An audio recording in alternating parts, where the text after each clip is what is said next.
Cultural turn in translation studies. Introduction.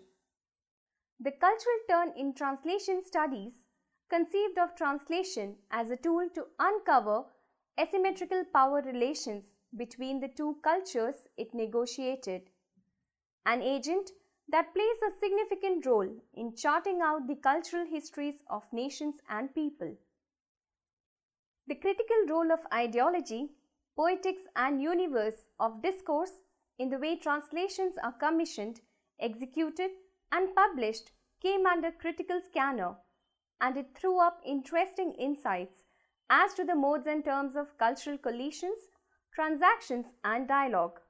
André Lefebvre, one of the major translation scholars who linked translation with cultural studies, said that literature is a subsystem of the cultural semiotic system.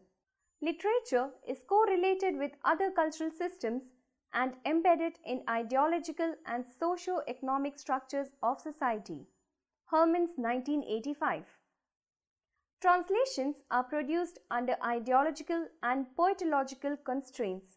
Torrey, A Rationale for Descriptive Translation Studies, 1985. Translation theory should describe the strategy devised by the translator to deal with these constraints. Lefebvre's concept of refractions. In an attempt to substantiate the relation of power and authority between the source culture and target culture, André Lefebvre propounds his most influential theory of refractions and patronage. Refraction is the blanket term used by him to cover literary activities like criticism, translation, anthologization, the writing of literary history, and the editing of texts. In fact, all those aspects of literary studies which establish and validate the value structures of canons. He remarks, refractions are made to influence the way in which readers read a text. As such, they are powerful instruments in ensuring the right reading of works of literature and in perpetuating right reading.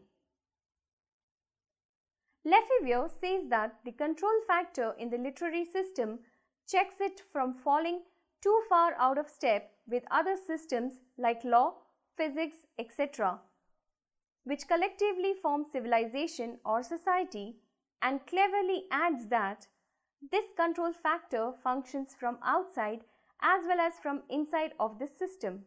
The factor within the system is that of dominant poetics, which can be said to consist of two components.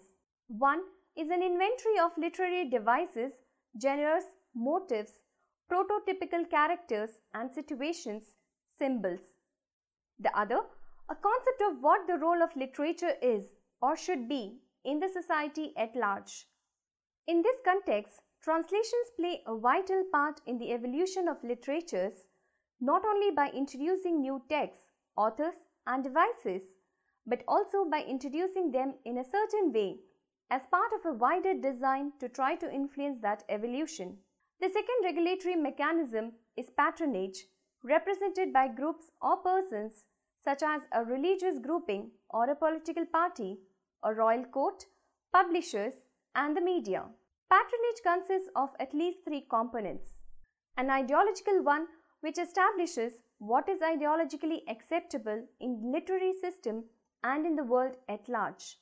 An economic one, which assures the livelihood of the writers and refractors.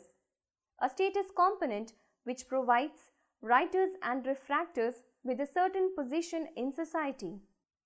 Multilingualism and politics of translation in India.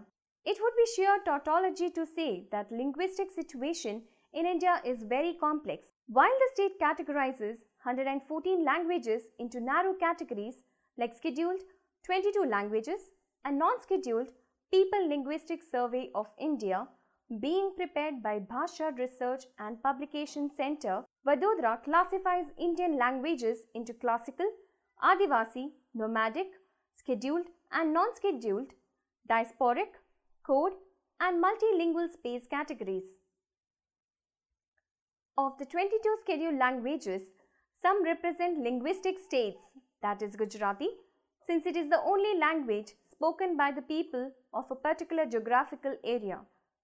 However, within Gujarat, the people using mainstream Gujarati are far lesser than people who use some form of dialectal Gujarati. Thus, when it comes to receiving institutional support for dissemination of language through academics and print, it's only the mainstream Gujarati which gets patronized. Amidst the hierarchy and inequality within Indian languages, the acceptance of English as associate official language and a linked language has served to further complicate the matters. Post-globalization, the local has failed to resist the pressures of cultural convergence and has finally chosen to undertake assimilation. Linguistic assimilation is just one, but extremely important example as it's closely associated with professional aspirations. Needless to say that linguistic assimilation inevitably precipitates cultural assimilation. In his insightful article in India, The Paradox of Choice in a Globalized Culture, Anand Giridhar Das says, English has become something more in India than a pathway out of poverty. It has become, as it is not in Brazil or China, the language of respect. An Indian who speaks only Indian languages will face inferior treatment in her own society. 2008. Regional literatures and translation. Resultantly, there are a great number of people who use English instead of Hindi over and above their mother tongue for a variety of purposes. Kothari, 2003. These developments have made Indian populace increasingly bilingual, a fact which has significant implications for translation. Today, writers in regional languages prefer to get their works translated in English rather than in Hindi or other regional languages because English furnished them an international platform. Regional literatures look upon English as their savior rather than adversary.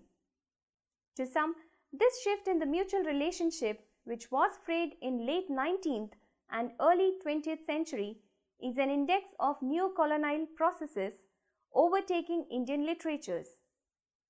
To others, it is just a politics of post-colonial agenda whereby English is appropriated and abrogated to express experiences that are Indian in color and blood. To a certain extent, this reversal of fortunes has been testified in the vigorous translation of regional literatures into English since 1980s. However, the battle of Indian literature in English translation is waged on two fronts. It has to uncover and disseminate rich local knowledge systems, oral traditions, and indigenous narratives that were shadowed by Sanskrit and Persian in colonial era. It has to fight the hegemony of Indian literature written in English, which has been quite handsomely recognized abroad as an independent body of literature and area of academic research.